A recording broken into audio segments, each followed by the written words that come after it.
तो परमेश्वर हमको जय के उत्सव में लिया फिरता है और अपने ज्ञान का सुगंध जो है वो हमारे द्वारा फैलाता है ना जी। तो परमेश्वर का जो ज्ञान है, उसकी जो खुशबू है, वो केवल हमारे द्वारा, आपके और मेरे द्वारा फैलती है। ये बड़े बड़े लोग दुनिया की नहीं फैलाएंगे, वो तो अपने आप को आगे बढ़ाने में सोचते हैं, वो अपनी महिमा चाहते हैं। लेकिन परमेश्वर के ज्ञान का जो सुगंध है वो केवल परमेश्वर के लोग ही पहुंचा सकते हैं, है ना। कितनी अच्छी बात है। एक बार एक घर में लोग बैठ के बात कर रहे थे, तो अचानक से उनके घर में कोई मेहमान आ गया और उन्होंने मेहमान का स्वागत किया, वो आके बैठ गए। और थोड़ी देर के बाद में उस मेहमान ने एक अचानक से जब बैठा था, उसको एक बड़ी प्यारी सी खुशबू आई, बड़ी तेजी से, इतनी तेज खुशबू आई कि मतलब वो जिसका दिल मोह हो गया। तो तुरंत उसने पूछा, ये इतनी प्यारी खुशबू कहाँ से आई आपके घर में? और बड़ी अचानक से आई। पहले जब मैं आया था तब तो खुशबू नहीं थी, लेकिन अचानक से थोड़ी देर बैठने के बाद में आपके घर में ये प्यारी सी खुशबू कहाँ से आ गई? उसने कहा, सर आपको मालूम, आप उठ के यहाँ आइए। तो वो उनको ले गए और अपने घर की पिछली खिड़की खोली। उन्होंने खिड़की खोली, जैसे खिड़की खोली, कह रहा सर वो देख रहे हैं आप वो नीचे क्या? तो वहां देखा कुछ लोग वहां से गुजर रहे थे। कह रहे आप जानते हैं कौन लोग गुजर रहे हैं? ये सब अगरबत्ती की फैक्ट्री में काम करते हैं लोग। आप जानते हैं अगरबत्ती क्या होती है? जो खुशबू करती है घर में, ये उनकी फैक्ट्री में काम करते हैं। यहां ये लोग रहते हैं और रोज जब गुजरते हैं यहां से, इनके गुजरने से ही खुशबू आती है ना जी। देखो, एक फैक्ट्री में काम करने वाले लोगों के कपड़ों में भी अगरबत्ती खुशबू आने लगती है। जब आप पर में मसीह के साथ जिंदगी बिताते हैं, आपके मेरे कपड़ों में से यीशु की खुशबू आने लगती है। हालेलुया। और जब लोग आपको, मुझको सूंघते हैं, जब आपको लोग मुझसे गुजरते हैं, तो भले हम अगर आप 2 दिन से नहीं नहाए कोई बात नहीं, लेकिन यीशु की खुशबू लोगों के पास है। हालेलुया। कितनी अच्छी बात है। ऐसे लोग, इसलिए लिखा हुआ पौलुस कहता पूरे ज्ञान का, उसके ज्ञान का जो सुगंध है, मेरे प्रियो, यीशु का ज्ञान अपने अंदर रखना सीखो, सुगंध आएगी।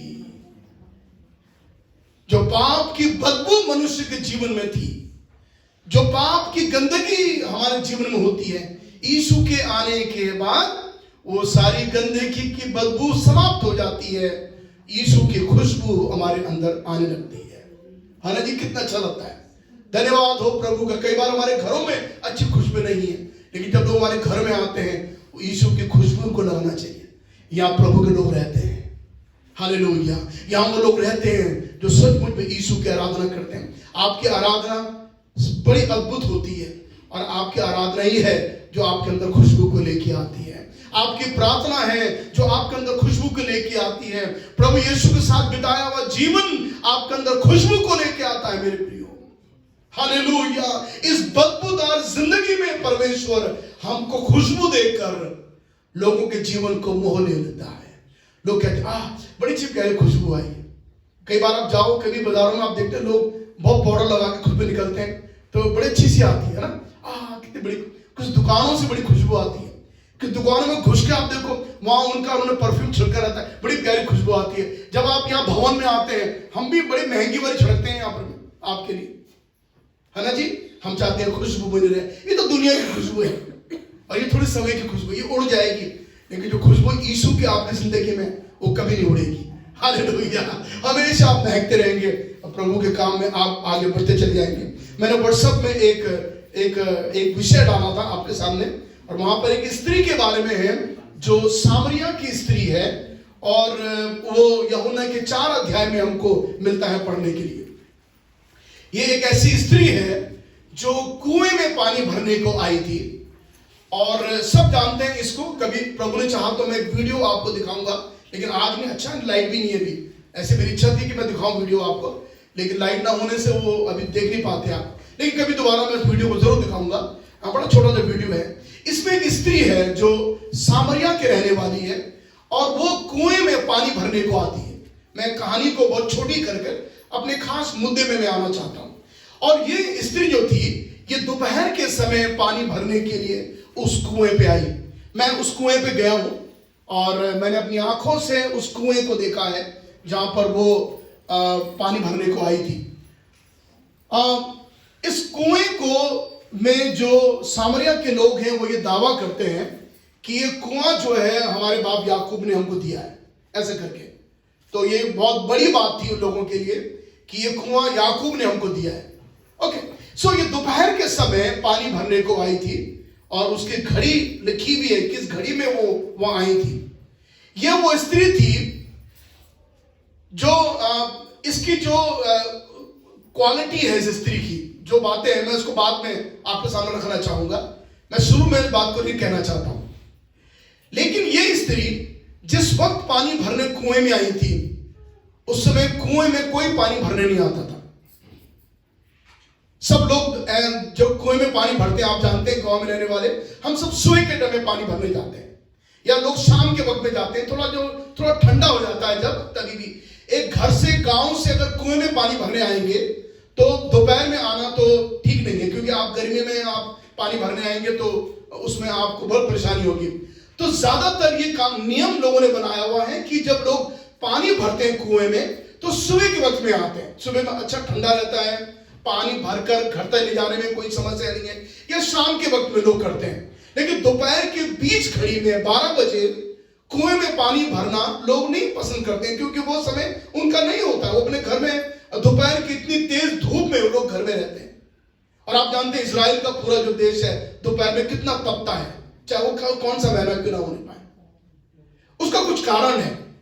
तो जब ये कुएं में पानी भरने के आई, आप जरा सोचो, जिस स्त्री को सुबह या शाम पानी भरना था, वो सुबह या शाम पानी ना भरकर दोपहर में आती है, उसकी स्थिति की, उस स्त्री की स्थिति क्या है, मैं उसको बाद में तो प्रकाश डालूंगा। लेकिन उससे पहले मैं बताना चाहता हूं कि कुएं पे आई तो इसने ये सोचा था कि आज कुएं में कोई नहीं होगा, क्योंकि वो समय में कुएं में कोई नहीं होता है। दूर घर से गया हुआ आदमी कुएं में कुछ को नहीं पाएगा दोपहर के 12 बजे करीब, तपती धूप में, उस गर्मी में कोई नहीं आएगा। उसको मालूम था यहां कोई नहीं आएगा, और वो पानी भरने के लिए उस कुएं में दोपहर ठीक 12 बजे दोपहर के दिन, जब धूप बिल्कुल आसमान बिल्कुल सामने धूप चमकती है, उस वक्त में कोई नहीं आएगा, ये सोचकर ये स्त्री उस कुएं में पानी भरने के लिए चली गई थी। लेकिन उसको नहीं मालूम था, उस स्त्री के दृष्टि में उस दोपहर में पानी भरना उसके लिए ठीक नहीं है। लेकिन उसको मालूम है तो वहां पर एक आज ऐसा आने वाला है जो उस गर्मी में, उस तपती धूप में उससे बातचीत करेगा, उसकी समस्याओं का हल करेगा। मैं आपसे ये कहना चाहता हूं कि आपके साथ साथ चलने वाले लोग उस कठिन समयों में कोई नहीं होगा, लेकिन प्रभु यीशु मसीह का एक चरित्र, ऐसा चरित्र है बाइबल में पढ़ने पर, आपके कठिन समयों में केवल वो साथ चलने वाला केवल प्रभु यीशु मसीह है, कोई नहीं चल सकता। आपके कठिन समयों में आपकी पत्नी भी आपको छोड़ देगी, आपके कठिन समय में आपका पति भी आपको छोड़ देगा, माँ बाप भी बच्चों को छोड़ देते हैं, बच्चे भी माँ बाप को छोड़ देते हैं, दुनिया छोड़ देती है, आपके दोस्त छोड़ देते हैं आपके कठिन समयों में। स्त्री ने कभी अपने सपने में भी नहीं सोचा होगा एक ऐसा पुरुष से मैं मिलने जा रही हूं जो मेरे जीवन का सारा हाल बता देगा। हालेलुया। दोपहर के समय उसने कभी कल्पना नहीं की थी कि जो मेरे सारे पाप मेरे सामने दिखा देगा, उसको मालूम भी नहीं था। अब बाइबल लिखा जब वो कुएं पे आई तो वहां पर एक ऐसे पुरुष से उसकी मुलाकात हुई, और तब लिखा हुआ है यहां पर 4 अध्याय में, पढ़िए मेहरबानी करके कोई इतना सी। हाँ जी, 6 पद को पढ़ लीजिए, 7 पद से पढ़ लीजिए। हाँ, इतने में एक सामरी स्त्री हाँ, जल भरने आई। हाँ, यीशु ने उससे कहा, हाँ, मुझे पानी पिला। बस थैंक यू, लिखा हुआ है मुझे पानी पिला, ऐसा लिखा हुआ है यहाँ पर में। ऐसे समय में जिस वक्त में कोई वहां नहीं होता है, उस स्त्री ने यीशु को कुएं पर देख लिया। यीशु को उस कुएं पर देखने के बाद यीशु मसीह ने इस स्त्री से पानी मांगा, मुझे पानी पिला, मुझे पानी पिला। देखो, पानी जो यहां पर पानी पिलाने के बाद प्रभु कह रहा है, ये एक फिजिकल बात है, ध्यान रख लीजिए मेहरबानी करके जितने आप सुन रहे हैं। मैंने कई 5 सेवकों को प्रचार करते सुना है, यीशु मसीह यहां पर उससे आत्मिक पानी मांग रहा है ना, ऐसा अनुवाद ना करें क्योंकि ऐसा कुछ नहीं है। आप कल्पना करें, धूप का समय है, दोपहर का समय है, गर्मी का मौसम समय है, प्यास लगती है दोपहर में बिल्कुल, और प्रभु यीशु मसीह शरीर में होने के बावजूद भी प्यासा है। और जब वो पानी मांग रहा है, इसका मतलब यीशु मसीह लिटरली पानी मांग रहा है, वाटर, पानी, जल, कोई आत्मिक चीज नहीं मांग रहा प्रभु। अच्छा, प्रभु कह रहा तू मुझे पानी पिला, गिव मी अ ड्रिंक। आप ये बात को सुन के आपको ताजुब नहीं हो रहा? जब मैं जब बोल रहा हूं कि यीशु ने उससे पानी मांगा, मेरे लिए बड़ा ताजुब हुआ जब मैं उसको पहली बार समझाऊंगा। मुझे याद एक मीटिंग में, एक बार हमारी ऐसी कमेटी मीटिंग हो रही थी, उसमें हमारे जो चेयरमैन है वो, उन्होंने मॉर्निंग में इस लाइन को शेयर करा, उसने पानी मांगा, यीशु ने पानी मांगा। मैं सोचने लगा कि प्रभु यीशु मसीह को उससे पानी मांगने की क्या जरूरत है? वो इसलिए मांग रहा है क्योंकि वो प्यासा है। बाइबल में 2 जगह यीशु मसीह ने पानी मांगा, मालूम है आपको? एक तो यहां मांगा क्रूस पे, और दूसरा क्रूस पर यीशु मसीह ने पानी मांगा। और एक बड़ी अजीब, बड़ी विचित्र बात है कि दोनों बार यीशु ने पानी मांगा, दोनों बार पानी नहीं मिला उसको, है ना? 2 बार पानी मांगा, एक जब वो बहुत प्यासा था दोपहर के समय, तब उसको पानी नहीं मिला, और जब वो क्रूस पर प्यासा था, मरने वाला था, मौत बस अब मरने ही वाला है, तभी भी उसको पानी नहीं दिया। और जब प्रभु यहां पानी मांग रहा है, तो आप जरा कल्पना करो, यीशु मसीह जो आदि से था, यीशु ने सारा संसार की सृष्टि करी, और लिखा हुआ है जो कुछ बनाया गया है उसके बगैर नहीं बनाया गया, सब यीशु में बनाया गया, सब कुछ यीशु मसीह में पूर्ण होता है। और लिखा हुआ जो बनाया गया उसके बगैर नहीं बनाया गया, तो हर चीज उसकी बनाई हुई है, ये पानी भी उसका बनाया हुआ है।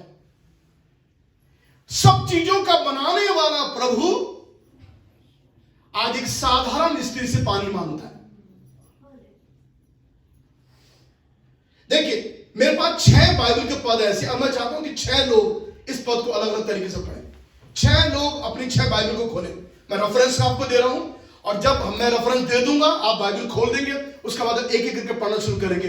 इन 6 पदों में आप एक बात को नोट करेंगे कि यहां परमेश्वर मनुष्य को दे रहा है। आना जी, आपको मुझे प्रभु को देने की जरूरत नहीं है। देखो, प्रभु यीशु ने उस स्त्री से पानी मांगा। आप पानी जब आप किसी को दे देते हैं, उसको बहुत प्यास लगी हुई, और आप पानी दे देते हैं, तो उस आदमी के साथ में क्या होता है? उस आदमी को, वो आदमी क्या महसूस करता है पानी पीने का? प्यास बुझ जाती है। इसका मतलब वो सेटिस्फाई हो जाता है, वो तृप्त हो जाता है ना जी? तो जब प्रभु से पानी मांग रहा है, इसका मतलब प्रभु ये कह रहा है कि मैं प्यासा हूं, तू मुझे पानी पिला। और मानो वो स्त्री यीशु को पानी पिला देती, तो यीशु मसीह तृप्त हो जाता, संतुष्ट हो जाता। तो देखो, एक ऐसा प्रभु जो सब कुछ अपने नियंत्रण में रखता है, सब अपने कंट्रोल में रखता है, सारी चीजें इस पृथ्वी पर यीशु की हैं, यीशु के द्वारा बनाई गई हैं, वो प्रभु एक साधारण स्थिति से पानी मांग रहा है।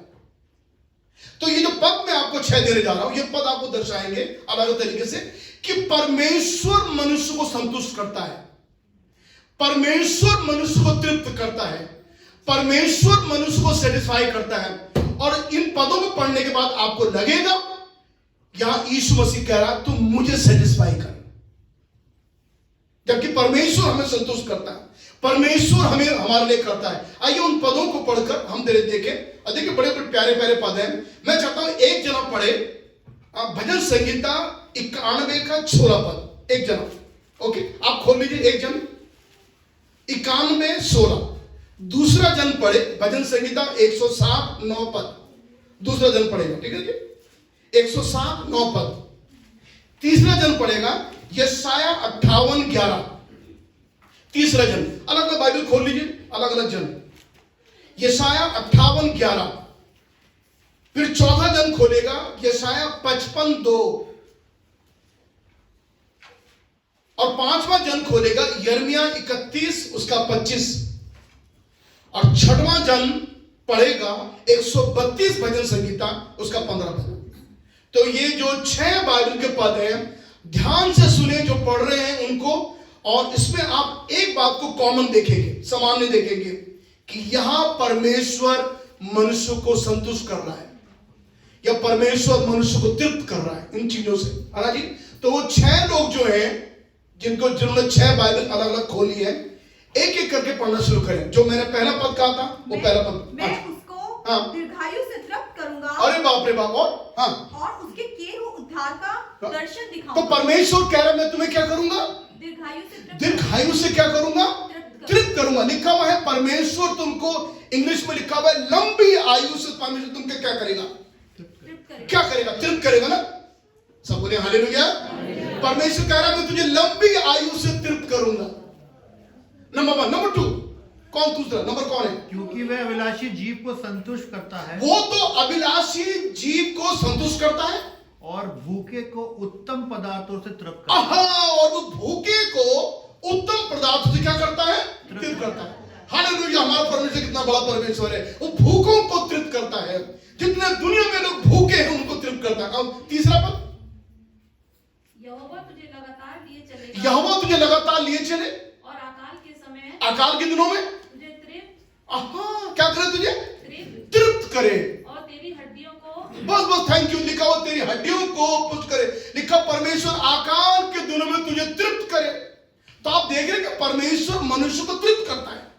परमेश्वर मनुष्य को लंबी आयु से तृप्त करता है। परमेश्वर हर जीव को भोजन वस्तु देता है। परमेश्वर तुमको अकाल के दिनों में भोजन खिलाता है। नंबर 4, जो भोजन वस्तु नहीं है, हाँ, उसके लिए तुम क्यों रुपया लगाते हो? क्यों रुपया लगाते हो? हाँ जी। और जिससे पेट नहीं भरता, जिसे पेट नहीं भरता, उसके लिए क्यों परिश्रम करते हो? क्यों परिश्रम करते हो? मेरी और मन लगाकर सुनो, हाँ, तब उत्तम वस्तुएं खाने पाओगे, तुम खाने पाओगे, और चिकनी चिकनी वस्तुएं खाकर संतुष्ट हो पाओगे। तुम चिकनी चिकनी वस्तुएं खा के क्या होगे? संतुष्ट हो जाओगे। इसका मतलब परमेश्वर अपने लोगों को चिकनी चिकनी वस्तुएं देकर उनको संतुष्ट करता है। आप देख रहे हैं पदों को, देख रहे हैं कि परमेश्वर आपको सेटिस्फाई करना चाहता है, परमेश्वर आपको संतुष्ट करना चाहता है। थोड़ा कम हो गया है। आप देख रहे हैं पदों को, आप देख रहे हैं ध्यान से। परमेश्वर कह रहा है मैं तुझे लंबी आयु तृप्त करूंगा, मैं हर जीव को खाना खिलाऊंगा, हर एक मनुष्य को खाना खिलाऊंगा, अकाल के दिनों में मैं तुझे तृप्त करूंगा। लिखा मैं तुझे चिकनी चिकनी वस्तुओं संतुष्ट करूंगा। 5 वचन कौन है? क्योंकि मैंने थके हुए लोगों का प्राण तृप्त किया, और उदास लोगों के प्राण को भर दिया है। मैंने पहले क्या लिखा? तृप्त किया ना। क्योंकि मैंने थके हुए लोगों का प्राण तृप्त किया। उसके थके हुए जो लोग हैं उसके प्राणों को मैंने तृप्त किया। अब आप सोचो, देखो जो थके हुए हैं, जो वेरी है, बाइबल लिखा हुआ उनके प्राणों को मैंने तृप्त किया। अब 6वां पद पढ़िए। मैं इसमें की भोजन वस्तुओं पर अति आशीष दूंगा। लिखा हुआ मैं तेरे भोजन वस्तुओं पर अति आशीष दूंगा, और इसके दरिद्रों की रोटी से तृप्त करूंगा। और लिखा हुआ है मैं इसकी रोटी से दरिद्रों को तृप्त करूंगा। आप देख रहे हैं 6 पदों में एक बात बड़ी सामान्य है कि परमेश्वर कह रहा है मैं तुझे तृप्त करूंगा, मैं तुझे सेटिस्फाई करूंगा, मैं तुझे संतुष्ट करूंगा। देखो दुनिया में कोई नहीं हमको नहीं संतुष्ट नहीं कर पाया आज तक। हमारा टीचर हमको संतुष्ट नहीं कर पाया आज तक। हमारे लोग हमको संतुष्ट नहीं कर पाए। लोग कहते भाई हमको मजा नहीं आया जी, आपने जो किया समझ में नहीं आया हमको, आपने हमें संतुष्ट नहीं कर पाए, आप हमको सेटिस्फाई नहीं कर पाए। लेकिन बाइबल का परमेश्वर कहता तेरे जीवन के हर एक महकमे में, तेरे जीवन के हर एक एरियाज में परमेश्वर कह रहा आई विल सेटिस्फाई यू, मैं तुझे तृप्त कर दूंगा। तो देखो आप, परमेश्वर तृप्त करता है, परमेश्वर देता है आपको, परमेश्वर आपको प्रसन्न करता है। लेकिन यहां पर एक ऐसा विषय के बारे में बात कर रहे हैं। यीशु ने उस स्त्री से कहा कि तू मुझे तृप्त कर। है कभी आपने सोचा? यह है बड़ी विचित्र बात कि यीशु उस स्त्री से कह रहा है कि तू मुझे सेटिस्फाई कर, तू मुझे तृप्त कर, तू मुझे प्रसन्न कर। क्या करके? पानी पिलाना। और आप जानते हैं पानी पिलाना अपने आप में एक ब्लेसिंग है, आशीष है। यीशु मसीह ने कहा यदि कोई मेरे छोटे से छोटे किसी चेले को एक कटोरा ठंडा पानी पिलाएगा, तो प्रभु यीशु ने कहा वो अपना प्रतिफल स्वर्ग में किसी रीति से नहीं खोएगा, किसी रीति से, इन नो वे, किसी रीति से नहीं, वो अपना फल नहीं खोएगा। आप पानी पिलाने से अपना फल नहीं खोएंगे, मतलब पानी पिलाने में आशीष है, तो दूध पिलाने में क्या होगा? वो भी बकरी का दूध, वो भी गाय का दूध। अगर कोई पिला दे किसी परमेश्वर के जन को, बताइए कितनी आशीष मिलेगी। और आपने अगर खाना खिला दिया, अरे बाप रे बाप, तो कितनी आशीष मिलेगी। और कई बार हमारे घरों में जब कई बार प्रभु के लोग भी आ जाते हैं, तो दोनों फिर वो वाइफ फैमिली दोनों बातें करते हैं, क्यों आ गए, मुंह उठाया चले आए, बस कुछ काम है नहीं लोगों का। अगर आप उनमें से ऐसे हैं, आप अपनी आशीष को खो रहे हैं। अगर आप ऐसी चुटपुट चुटपुट बातें करेंगे बैठ के आपस में, आपके पास जो है उनके आगे धर दीजिए। अभी मत बोलिए आ गए, ओह आज तो दूध भी नहीं, आप काली चाय बना के दे दी, काली चाय तो और भी अच्छी होती। नहीं है, नहीं है, दूध भी नहीं, चाय पत्ती भी नहीं, चीनी भी नहीं, चलो कोई बात नहीं, एक पानी पिला दीजिए, कितना खर्चा आएगा आपका। देखो, प्रभु यीशु मसीह की डिमांड आपके मसीही जीवन के लिए बहुत ऊंची और बड़ी नहीं है। प्रभु की डिमांड बिल्कुल पानी से है। पानी क्या होगा? पानी क्या वैल्यू है पानी की दुनिया में? कोई नहीं है वैल्यू। अगर वैसे देखें आप, सारा बहरा समुद्रों में, नदियों में बह रहा है, तालाबों में पड़ा हुआ है, बारिश में पानी गिरता है, पानी पानी दुनिया में है, नलों में पानी है, सब जगह पानी है। क्या कीमत? कोई कीमत पानी की नहीं है। मेरा प्रभु केवल एक डिमांड जो आपसे करता आज सुबह के वक्त में, कुछ नहीं है। ना तो आपसे हीरे चाहता है, ना आपसे जौहरात चाहता है, ना आपकी शोहरत चाहता है। वो ये कहता है कि बिल्कुल एक छोटी चीज जो बिल्कुल पानी है दे दे। अच्छा, थोड़ा सा बात यहां पानी की, जब प्रभु एक फिजिकल पानी मांग रहा है, ये इसलिए थोड़ी समझे नहीं। अच्छा, कुछ लोग समझते भी नहीं एकदम से। पहली बात उसने एक क्वेश्चन किया कि तू यहूदी ऊंची जात का होकर तुम मुझ जैसी नीची जात की औरत से पानी क्यों मांगता है? सबसे पहली बात उसने कहा, ठीक है पानी दे दिया जाएगा, लेकिन तू ऊंची जात यहूदी होकर तुम मुझ गिरवी जाति से पानी क्यों मांगता है? तब प्रभु यीशु मसीह ने एक बात उसको बोला जो बहुत अद्भुत बात है। आई टेल यू, यीशु मसीह बातें कैसे करता था, उसकी बातें एडमायर करने वाली बातें हैं। उसकी बातें ऐसी है जैसे मतलब कोई ऐसे प्रवक्ता होगा जो बोलता है। उसने कहा अगर तू ये जानती कि कौन तुझसे पानी मांग रहा है, देखो स्टाइल देखो बात करने का उसका, अगर तू ये जानती कि कौन पानी मांग रहा है, तब तू उससे मांगती और वो तुझे जीवन का जल देता। सी, तुझे नहीं मालूम तो उससे बात किससे कर रही है। हालेलुया। तू जानती नहीं तू किससे बात कर रही है, तू जानती नहीं कि कौन तुझसे पानी मांग रहा है, तुझे मालूम नहीं कि कौन है तो तेरे सामने खड़ा हुआ है, तुझे नहीं मालूम है कि तू किससे बात कर रही है। अब मैं बताना चाहता हूं आपसे, उस स्त्री को मालूम हो जाना चाहिए था कि ये कौन है जो पानी मांग रहा है, ये कौन है जो अपनी इच्छा को तेरे साथ रख रहा है और मुझसे कह रहा मुझे पानी पिला। यीशु ने कहा अगर तू जानती, और आगे लिखा हुआ है अगर तू परमेश्वर के वरदानों को जानती और ये जानती कि कौन तुझसे पानी मांग रहा है, तब तू मांगती और वो तुझे जीवन का जल देता। मेरे प्रियो, हम केवल प्रभु को इतना लो पानी दे सकते हैं। अगर आप प्रभु को केवल पानी देते हैं, प्रभु आपको जीवन का जल दे देता है। ये पानी क्या है दुनिया में भाई? ये पानी क्या है? मैंने बताया नदियों में, समुद्र में बह रहा है, ऐसे बह रहा है, जितना चाहो जाके ले लो। विदेश कंट्रियों में पानी भरा हुआ है। हॉलैंड में, नेदरलैंड में अगर आप 4 फुट गड्ढा खोद देंगे, पक से पानी बाहर निकलने लगता है। वहां पूरा हॉलैंड जो कंट्री है वो पानी के ऊपर बनी है, मालूम है आपको? अगर आप देखें गूगल में डाल देखें, वाटर के ऊपर वो कंट्री पूरी बनी हुई। उन्होंने पूरे समुद्र को सुखाकर उस पर हॉलैंड को बनाया हुआ है। 4 फुट ऐसे पानी खट खोदेंगे, पानी ऐसे निकलने लगता, बाबा करके बाहर निकल गया। बहुत पानी है दुनिया में। मेरे यीशु मसीह कह रहा है अगर तू अपने जीवन में गंभीर हो और केवल थोड़ा सा अगर तू मुझे पानी पिला देगी, तब तुझे ये नहीं मालूम है कौन तुझसे पानी मांग रहा है। अगर तू मांगेगी तो वो तुझे जीवन का जल भी दे देगा। तो देखो, इतना करने से आपको इतना मिल जाएगा। अच्छा, जो इतना जल है वो हम उसको बाद में देख लेंगे। इस स्त्री ने तब उसके बाद प्रभु से बोलना शुरू कर। तो कैसे बात बोल रहा है प्रभु? तू कह रहा है कि तू मुझको जीवन का जल देगा। एक्चुअली वो जीवन नहीं समझी, वो जल ही को समझी। वो जीवन बोला, उसको समझी नहीं। कई बार हम लोगों से आत्मिक बात करते हैं, लोग उसको समझते नहीं, और जैसे आपने जिस्मानी बात करी लोग कहते हाँ हाँ समझ में आ गया, अब समझ में आ गया। तो जब हम आपसे आत्मिक बात कर रहे थे फिर तो समझे नहीं आप। और जब हम लोग जिस्मानी बात करते हैं, लोग दिमाग में एकदम टक्स आ जाता है, क्योंकि वो उसी तरह के लोग हैं ना वो लोग। तो जब यीशु ने जीवन के जल के बारे में बोला तो ये औरत जीवन नहीं समझ पाई, केवल जल समझ पाई। तो क्या कहने लगी? ना तो तेरे पास कोई बर्तन है पानी भरने के लिए, कुआं गहरा है, कहां से निकालेगा पानी? आप देखो, मतलब जीवन का जल देने वाला परमेश्वर उससे कह रही तेरे पास बर्तन नहीं है पानी निकालने के लिए, कुआं गहरा है। ये उसकी सामाजिक परिस्थिति ऐसी उसके जीवन में थी। वो अपने समाज, अपनी दुनियावी दिमाग में सीमित थी।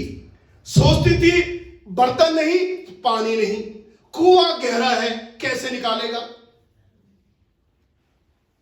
सीमित बुद्धि, सामाजिक बाधाओं से बंधी हुई स्त्री, जिसको नहीं मालूम है कि उसको किससे क्या बातें करने की जरूरत है। यीशु ने कहा, और तब तू कह रहा है कि तेरे पास तू पानी देगा मुझको।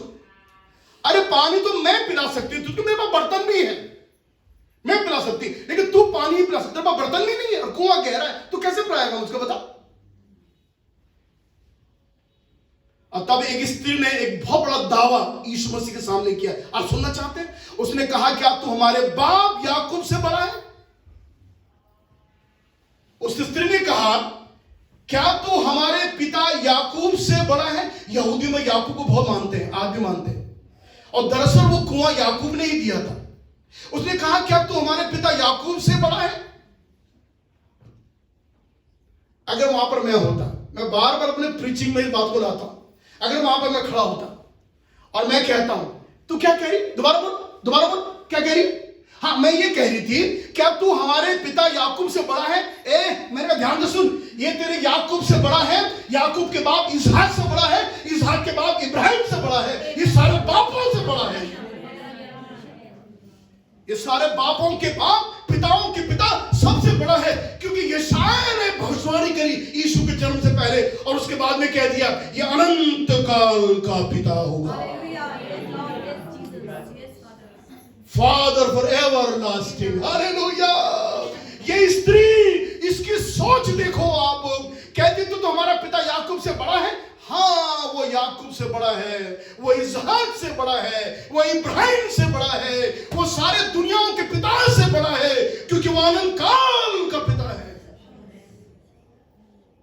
इसलिए जब हमारे बच्चे उसको यीशु पापा बोलते हैं, बड़ा अच्छा लगता है। कृपया अपने बच्चों को सिखाएं कि बेटा, आपको मालूम है तुम्हारा एक पापा और है, उसका नाम जीसस पापा है। हालेलुया।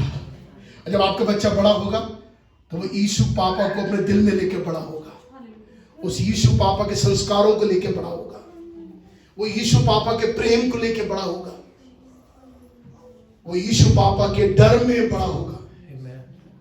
वो अनंत काल का पिता है। अरे इस फादर फॉर एवरलास्टिंग फादर, हमेशा का पिता। सारे पिता समाप्त दुनिया के हो जाएंगे, मेरा यीशु तभी भी पिता बना रहेगा।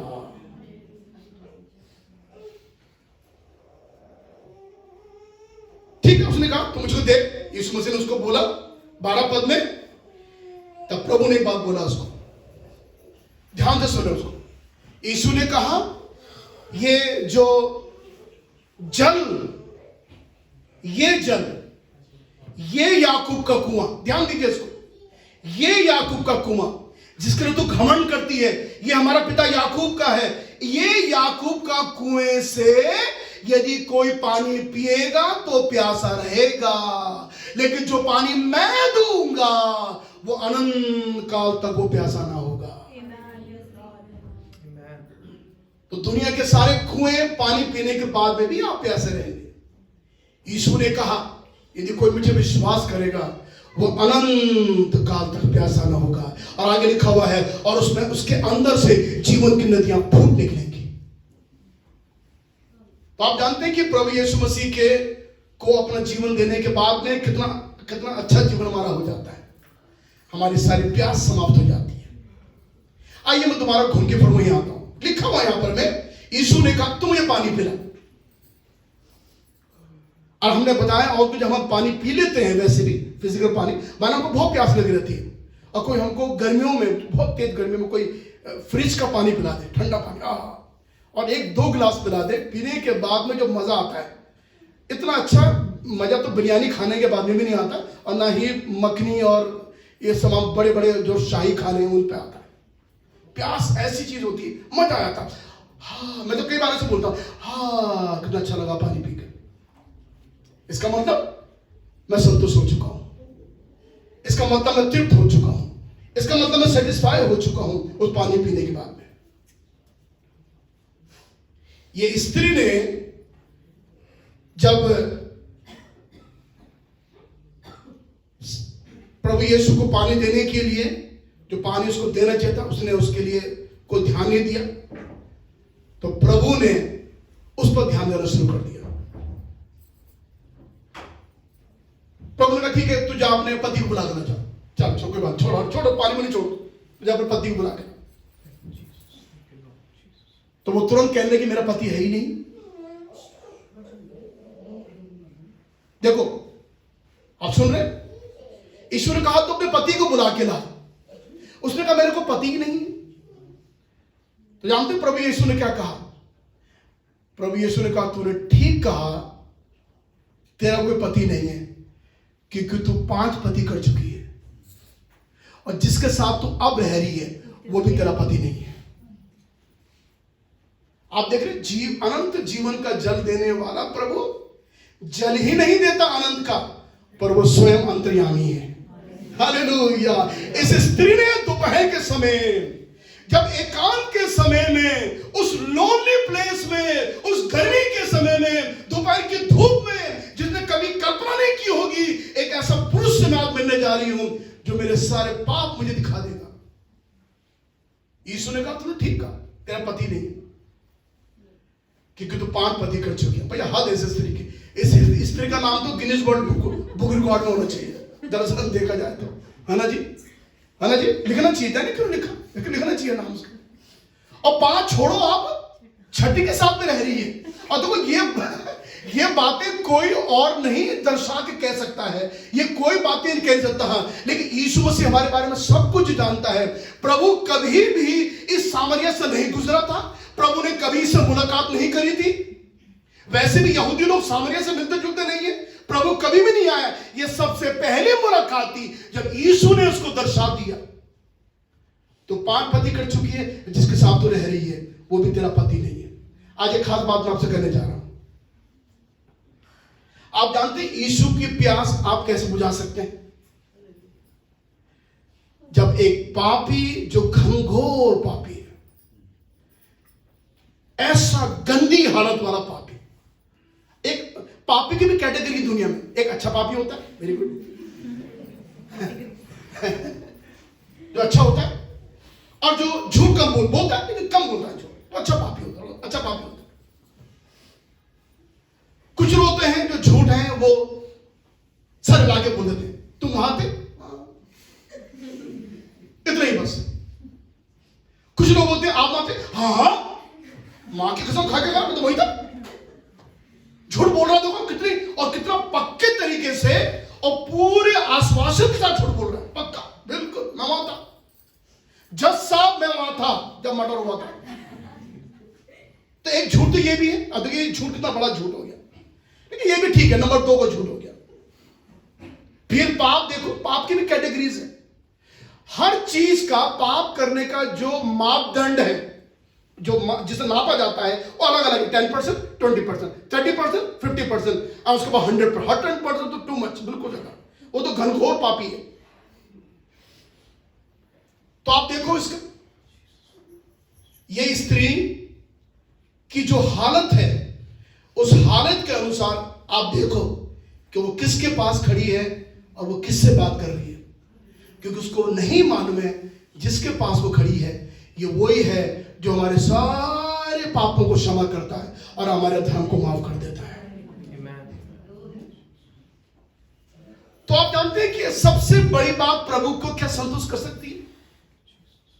जब एक घनघोर पापी, दुष्ट व्यक्ति, निकम्मा, बुरा व्यक्ति जिसको लोग थू करते हैं, ऐसे बुरे पापी जब प्रभु यीशु मसीह के पास आ जाता है, जैसे वो स्त्री, ये बात प्रभु यीशु को सबसे ज्यादा सेटिस्फाई करती है।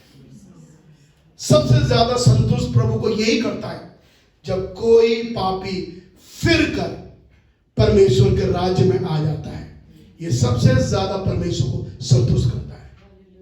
देखो यीशु मसीह को कितनी प्यास थी, वो अपनी प्यास को भूल गया। वो उस स्त्री की लगी हुई प्यास जो उसके अंदर थी, प्रभु उसको देखने लगा, प्रभु उसको जांचने लगा, प्रभु उसको परखने लगा, प्रभु उसको देखने लगा कि मैं तो मेरी, यीशु ने कहा ये प्यास तो थोड़े समय की मेरी है, ये गर्मी के कारण जो मुझे प्यास हो रही है ये प्यास थोड़े समय की है, लेकिन इसकी प्यास तो हमेशा की प्यास है। ये ऐसी प्यास है अनंत काल की जो कभी बुझा नहीं सकेगा। यीशु ने अपनी प्यास को नजरअंदाज करके उसकी तरफ देखना शुरू कर दिया। हालेलुया। एक और बात मैं आपसे कहना चाहता हूं, यह बात को रोककर, जब यीशु ने क्रूस पर पानी मांगा, आप जानते हैं उस पद को आप पढ़े, वह आपके दर्शन को इलाज करेगी। इस पद को अगर आप पढ़िए मेहरबानी करके 19 यूहन्ना का और 27 पद को पढ़े। देखिए आपने कभी गौर नहीं किया होगा इस पद पर, आज गौर करिए। देखिए क्या हुआ, यीशु मसीह अपने मरने से पहले देखिए क्या कह रहा। 19 अध्याय यूहन्ना का सुसमाचार पढ़िए, उसके 27 पद को। तब उसने चेले से कहा, यह तेरी माता है। 19 अध्याय और उसका 29वां पद, 28वां पद। इसके बाद यीशु ने यह जानकर कि अब सब कुछ पूरा हो चुका। क्या बात है, अब सब कुछ पूरा हो चुका, इसलिए कि पवित्र शास्त्र में जो कहा गया है वह पूरा हो, वो पूरा हो। कहा मैं प्यासा हूं। तो जब प्रभु यीशु मसीह ने क्रूस पर मरने से पहले यह देख लिया कि सब कुछ पूरा हो चुका है, तब प्रभु ने पानी मांगा। आप ध्यान दे रहे इस बात के लिए, मतलब प्रभु यीशु मसीह ने अपना पूरा काम उद्धार का पूरा काम करने के बाद ही उसने पानी मांगा। अच्छा हम लोग कुछ काम करते भी नहीं और हम लोग चाय मांग लेते हैं। हम लोग कुछ करते भी नहीं, हम अपने हिसाब लाओ हमारा निकालो। अरे आप काम तो करो पहले। मेरा प्रभु ने आपके और मेरे उद्धार को काम को पूरा, अब यीशु मसीह क्रूस पर टांगा हुआ है, हाथों पैरों में कील ठुकी पड़ी हुई है, सर पे कांटे बंधे हुए हैं, पीटा हुआ है, थूका हुआ है मुंह पर, उसकी बेइज्जती की हुई है, लोग ठट्टा कर रहे हैं जो वहां खड़े हुए लोग हैं। यीशु मसीह ने इस बात को जान लिया, मैं उस काम को पूरा मैंने कर लिया है। पढ़िए यूहन्ना का 17 अध्याय पूरी 4 पद को पढ़िए। यूहन्ना 17:4 को पढ़े। जो कार्य तूने मुझे करने को भेजा था, उसे पूरा करके मैंने पृथ्वी पर तेरी महिमा की है। सब बोले हालेलुया। यीशु मसीह कह रहा है, प्रार्थना जब कर 17 अध्याय में, यूहन्ना के 17 अध्याय में यीशु की प्रार्थना है, वो लॉर्ड्स प्रेयर है। कई लोग कहते हैं कि ए हमारे बाप तू जो आसमान पर, ये लॉर्ड्स प्रेयर है। नहीं, ये लॉर्ड्स प्रेयर नहीं है, सुनने वाले सुन लीजिए, वो डिसाइपल्स प्रेयर है, वो लॉर्ड्स प्रेयर नहीं है। लॉर्ड्स प्रेयर 17 अध्याय यूहन्ना में है, जब प्रभु यीशु मसीह स्वयं प्रार्थना कर रहा, प्रभु जिस काम को तूने मुझे करने के लिए भेजा था उसको मैंने पूरा कर तेरी महिमा की है। आप देख रहे, तो जब क्रूस पर यीशु मसीह प्यासा है, तो वो तब प्यासा हुआ जब सारे काम को आपके और मेरे लिए पूरा करने के बाद यीशु प्यासा हुआ। देखो क्या हम प्रभु के काम को करते हैं पूरा? देखो यीशु मसीह ने क्रूस पर हमारे लिए सब कुछ पूरा करने के बाद ही उसने पानी मांगा। और एक दुख के साथ मैं बता देना चाहता हूं आपसे, मेरा यीशु मसीह क्रूस पर प्यासा ही मरा। यीशु मसीह क्रूस पर प्यासा ही मरा, उसको पानी नहीं दिया गया। क्योंकि जब उन्होंने पानी मांगा, एक गया भागा हुआ, वो सिरका लिया आया। प्यास में कोई सिरका पिलाए, आपको कैसा लगेगा? सिरका अगर आप जरा से भी पियो, पूरा मुंह खराब हो जाता है, अजीब सा, और जवान जलती है उससे। एक गया, उसने सिरका लिया है, जूफा में डुबोकर उसको जैसे उसको मुंह पे लगाया। यीशु मसीह ने उसको ऐसा देखा, उसकी खुशबू से मालूम हुआ ये पानी नहीं है, ये सिरका है। तुरंत से उसको नहीं पिया। अतः प्रभु यीशु ने कहा पूरा हुआ, और क्रूस पर अपने प्राण दे दिए। तो मेरा प्रभु यीशु मसीह प्यासा ही मरा, वो प्यासा ही मरा, उसको पानी नहीं दिया। मरने वाले को दो चीज दी जा सकती है। कभी आपने सोचा? एक तो आप पानी दे सकते हैं मरने से पहले किसी को। अब मैंने कई बार लोगों को देखा, जब लोगों ने मरने से पहले किसी को पानी पिलाया, पानी वो गए नहीं गए मुझे नहीं मालूम, लेकिन जब लोग उनको नहलाते धुलाते हैं डेड बॉडी को, तो मैंने कईयों के मुंह से पानी बाहर निकलते हुए देखा है। वो यूं करो तो पानी ऐसे निकल गया। इसका मतलब था वो पानी अंदर नहीं गया। बाइबल एक बड़ी विचित्र बात बोलती है, सुनिए कान ढूंढ कर। सुलेमान नीति वचन की 31 अध्याय में कहता है, जो मरने वाला है उसको दारू पिलाओ, उसको मदिरा पिलाओ। ठीक है ना जी? 31 अध्याय नीति वचन की पुस्तक में, ये बड़ी विचित्र मैंने बताया आपको। तो ये सोचकर कि जो मरने वाला इंसान है, अगर उसको शराब पिलाई जाए तो शराब पिलाने से क्या होगा? जो मरने वाला आदमी हो रहा है उसको शराब पिलाई तो क्या होगा उसको? बता दीजिए, कोई बड़ी बात नहीं, क्या होगा उसको? नशा, वो नशा छोड़ दो। अब तो मरने वाला नशा करके क्या करेगा? पेन कम हो जाएगा, पेन कम। एग्जैक्टली। इसीलिए उन्होंने यीशु मसीह के उस सिरके में भी उन्होंने एक ऐसा मिला दिया था जिससे यीशु का दर्द कम हो जाए। सुनिए ध्यान से। और आप जानते हैं, अगर यीशु उसको पीता तो उसका दर्द कम होता है क्रूस पर यीशु मसीह ने वो भी नहीं किया, लेकिन वह उसको मुंह से लगाकर उसको पीना ना चाहा। इसका मतलब मेरा यीशु मसीह प्यासा ही मरा। तो बाइबल में लिखा हुआ है, जो मरने वाला है उसको पिलाओ। अच्छा मुझे पिलाओ, मुझे बताइए आप कितने लोग शराब पीते हैं? ये मरने वाले हैं? हाँ जी, मेरे पास कई लोग प्रार्थना ही लाते हैं, दुआ करें पास्टर मेरा पति बहुत पीता है, तो लग रहा मरने वाला होगा, तभी पी रहा होगा। और वैसे ही मरा तो कुछ दिन मर जाएगा, फेफड़ा बड़ा सब खत्म करके मर जाएगा, जल्दी निकल जाएगा। तो कितने लोग हैं दुनिया में जो शराब पी रहे हैं, और ये वो है जो मरने वाले हैं। हाँ जी, आप सुन रहे मेरी बात को ध्यान से। आप तब शराब पीना जब आप मरने वाले हैं। तो आप बोले क्या बात समझा रहे हैं उनको? हाँ जी, ये सोचकर कि मेरी मौत जो है वो थोड़ी सी कम दर्दनाक हो, पीड़ा कम हो, मेरे प्राण जब निकले तो नशे में निकल जाए, कोई बात नहीं। हाँ? लेकिन लोग इस बात की फिक्र नहीं करते, कभी लोग बात को चिंता नहीं करते। उनके जीवन का जो अंत कितना भयानक होने वाला है, लोग तभी भी बाज नहीं आते। जो पाप करता है वो पाप ही करता है, जो बुराई करता है वो बुराई ही करता है, जो झूठ बोलता है वो झूठ ही बोलता है। सारे काम हम वो करते हैं जो गलत है। तो बाइबल एक आपको एक निवारण दे रही है। अगर ऐसा कुछ हो रहा है और कोई आदमी ऐसा मरने वाला हो रहा है जिसके प्राण निकलने वाले हैं, दे दो भैया उसको, शायद उसको कुछ आराम मिल जाए उससे। तो मेरे प्रभु यीशु मसीह ने ऐसा कुछ नहीं करा। ऐसा बोले हालेलुया, सब बोले धन्यवाद यीशु कि तुम मेरे लिए क्रूस पर बिना पानी के, बिना शराब के, बिना दाखरस के तूने अपना सब कुछ दे दिया। तो मेरा प्रभु यीशु मसीह आपके बारे में आप जानते हैं वो क्या है? इसीलिए उसको अनंत काल का पिता बोला गया है, इसलिए उसको बोला गया है वो जीवन देने वाला प्रभु है। उस प्रभु ने आपके लिए अपना सब कुछ दे दिया। आज वो केवल एक बात चाहता है आपसे, अगर तुम मुझे पानी देना चाहते हो, मुझे सेटिस्फाई करना चाहते हो, आई नीड योर लाइफ, तुम्हारा जीवन मुझको चाहिए, तुम्हारी जिंदगी मुझे चाहिए,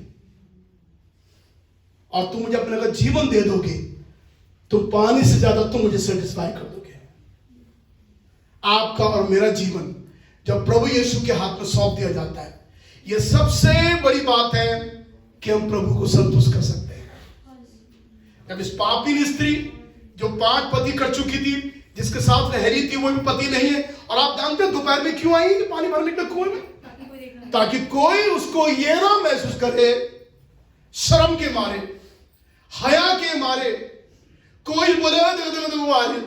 तो ऐसा होता होगा जब ये पहले कभी पानी भरने गई होगी सुबह के टाइम पर, तो सारी गांव की स्त्री हटो, ये आ गई, हम तो नहीं भर रहे पानी, हम तो नहीं भर रहे, हटा तू भर, हम तो नहीं जा रहे, ची पापी, हम तो नहीं भर रहे पानी उसके सामने बैठकर।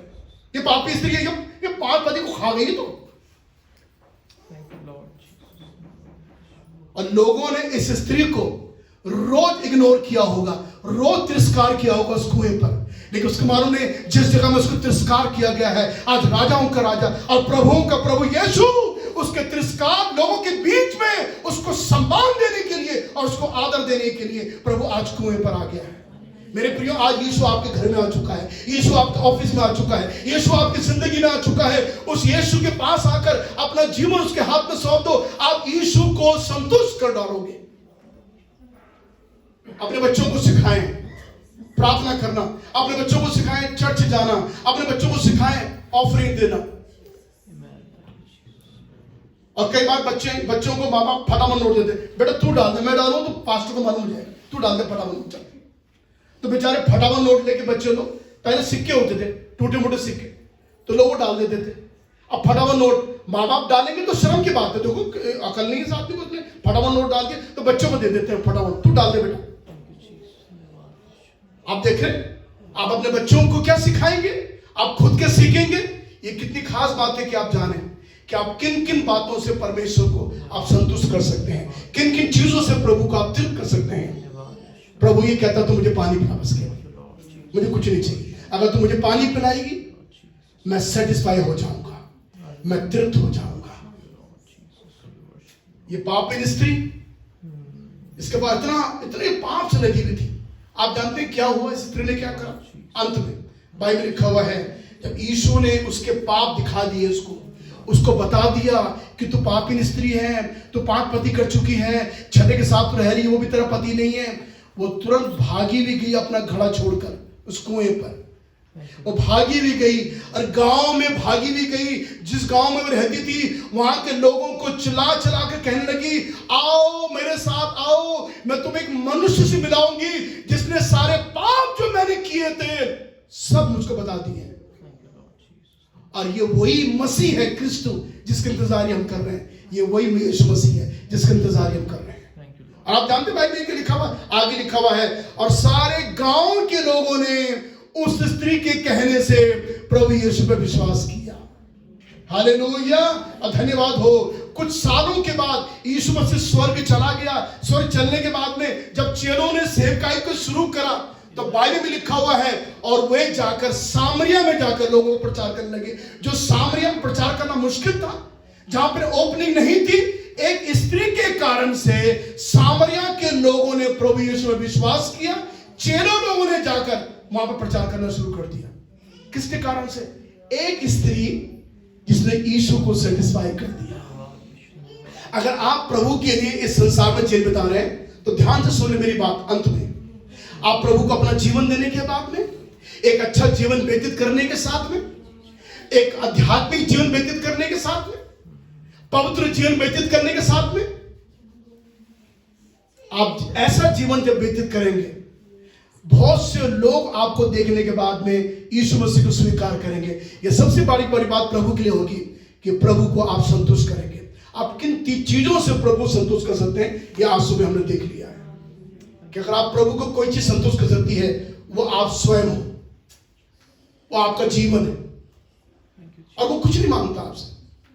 जैसे यीशु ने कहा मुझे पानी पिला, बिल्कुल छोटी चीज, बिल्कुल छोटी घटिया चीज, कोई कीमत जिसकी नहीं है, जो बह रहा दुनिया में बह रहा है, जो नदियों में समुद्र में बह रहा है, जो झरनों में बह रहा है, जो तालाबों में पाया जाता है, ऐसा पानी साधारण चीज प्रभु जी अगर आपसे मांगता है, तो प्रभु कहता है अगर तू मुझे वो दे देगा, अगर तू अपना जीवन तू मुझको दे देगा, तो प्रभु कह रहा है उसमें से जीवन की नदियां फूट निकलेंगी, तेरा जीवन आशीष में होगा। नदियां का मतलब हमारे पानी नहीं निकलेगा, लेकिन परमेश्वर हमारे द्वारा कई लोगों को आशीष देगा, कई लोग आशीष का कारण बनेंगे, कई हमारे द्वारा सेवकाई में बाहर निकलेंगे, कई लोग हमारे द्वारा चर्च में आएंगे, कई लोग हमारे द्वारा स्वर्ग के राज में जाएंगे, कई लोग हमारे द्वारा पानी के बपतिस्मा लेंगे, कई हमारे द्वारा स्वर्ग के राज में प्रवेश करेंगे। ये कौन है? अगर आप प्रभु की एक इस प्यास को बुझा दे कि प्रभु कहता है कि मैं चाहता हूं तू मुझको दे, और जब तू मुझको देगा उसके बदले मैं तुझे जीवन का जल दूंगा। तू केवल पानी देगी, मैं जीवन का पानी दूंगा, है ना जी। आप 1 रुपया देंगे, प्रभु कह रहा मैं आपको 10 रुपया दूंगा। आप केवल पानी देंगे साधारण, वो आपको जीवन का जल देगा। जरा कल्पना करो, आप इतना दे रहे हो, प्रभु आपको इतना दे रहा है, लेकिन थोड़ा इतना तो देने की कोशिश करो। कई लोग इतना भी प्रभु को नहीं देते, इतना भी नहीं देते प्रभु। और आप जानते हैं उसके बाद अगर जब प्रभु उस समय प्यासा था तो यीशु मसीह भूखा भी था उस वक्त, क्योंकि वो बात को मैं लेना नहीं चाहता। क्यों? क्योंकि जहां पर यीशु मसीह ने पानी मांगा उसके पहले पद में लिखा हुआ है, और यीशु मसीह के चेले गए हुए थे काय के लाने के लिए, पानी नहीं लाने नहीं गए थे बोतल में यीशु के लिए, वो भोजन लेने गए हुए थे। यीशु मेरा भूखा भी था। अच्छा सुनिए, अब खाना भी आ गया वहां से, है ना, खाना भी आ गया। खाना आ गया तो चेलों का प्रभु खाना खा ले, भोजन कर ले। मैं होता हूं तो हाँ ना बहुत हो गई, बहुत बुला मुझे, मेरे अंदर एक आदत है, सबकी अपनी आदत होती है, कोई बात नहीं, आपकी अपनी आदत है, कई पिताओं की माओं की अपनी आदत होती है। टेबल में एक बार खाना लग गया तो फिर मैं रुकता नहीं, ये मेरी अपनी आदत है, आपकी आदत कुछ और होगी। अब जरा सोचो, खुशबू आ रही है और खाना लगा हुआ है सामने, मैं रुकता नहीं, फिर मैं बोलता हूँ अब शुरू करो। किसकी इंतजारी होगी? कौन है? कोई और आ रहा है क्या? कम ऑन स्टार्ट, शुरू करो। मैं होता तो मैं कहता ला खाना ला, अब कब से इतनी देर मैं कुएं में बैठा हूँ, प्यास लग रही है मुझे बहुत, और प्यास के साथ पानी भी नहीं दिया सौरभ ने मुझको, और ला खाना ला। आप जानते मेरे प्रभु ने क्या कहा? जब चेलों ने प्रभु से कहा प्रभु तो भोजन कर ले, कुछ खा ले, ऐसे करके बात करी, तो प्रभु ने कहा मेरा भोजन यही है जिससे मैं अपने पिता की इच्छा को पूरी करूं, ये मेरा भोजन है। और आप जानते हैं जब आप प्रभु को दे देते हैं, जब आप प्रभु को समर्पित कर देते हैं अपने जीवन को, आप भी परमेश्वर की इच्छा को पूरी करते हैं। देखो आप देख रहे हैं, मुझे बड़ी अजीब लग रहा है कि प्यासा भी है तो पानी नहीं पी रहा है, भूखा भी है तो खाना भी नहीं खा रहा है, कह रहा है कि मेरी इच्छा परमेश्वर की, मेरा भोजन यही है कि परमेश्वर की इच्छा पूरी करूं। तो आप देख रहे हैं फिजिकली तो नहीं खा रहा ना, वो शरीर में तो नहीं, पानी नहीं पिया उसने अब तक, और अब तक उसने भोजन भी नहीं करा, और दोपहर का समय, भूख भी लग रही है, गर्मी भी है, प्यास भी है। आप एक समर्पित जीवन देखो मेरे प्रभु का, समर्पित जीवन प्रभु यीशु का, समर्पित मसीह जीवन यीशु मसीह का। आज कहां है वो लोग हैं जिस प्रकार से कह सकते हैं? देखो प्रभु ने कहा मेरा मिशन ये है कि मैं परमेश्वर की इच्छा को पूरी करूं, और जिस काम के परमेश्वर ने मुझे बुलाया है उसको मैं पूरा कर सकूं। क्या आप प्रभु को सेटिस्फाई करेंगे? क्या वो इंसान होंगे जो बोलेंगे प्रभु मैं तुझे संतुष्ट करना चाहता हूं अपने जीवन से,